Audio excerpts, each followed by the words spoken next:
সে অনেক বছর আগেকার কথা। পূর্ব বর্ধমানের ক্ষীরগ্রামে বাস করত হরিদত্ত নামে এক রাজা।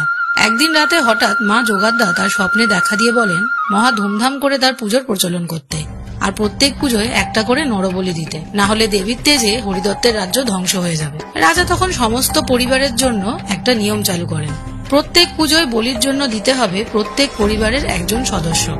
স্বভাবতই শোকচ্ছায়া নেমে আসে প্রজাবর্গের মধ্যে।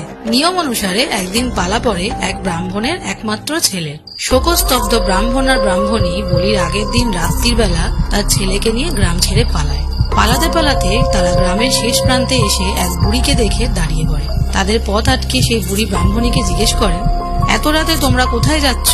ব্রাহ্মণী তখন সব ঘটনা বর্ণনা করে বলে, আমাদের ক্ষীরগ্রামের দেবী যোগাদ্দা রাক্ষসী দেবী, ও আমার ছেলের বলি চায়, তাই আমার একমাত্র ছেলের প্রাণ বাঁচাতে আমরা গ্রাম ছেড়ে চলে যাচ্ছি, না হলে আমার ছেলেটাকেও খাবে, নররক্ত চাই দেবী। তখন হঠাৎ চারিদিক আলোকিত হয়ে ওঠে আর ওই বুড়ি রূপ বদলে হয়ে যায় স্বয়ং মা যোগাদ্দা।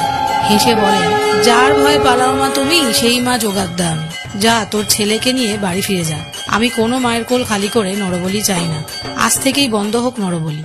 দেবী যোগাদ্দার আশীর্বাদে তারা তখন গ্রামে ফিরে আসে এবং নরবলির পরিবর্তে শুরু হয় মহিষ বলি।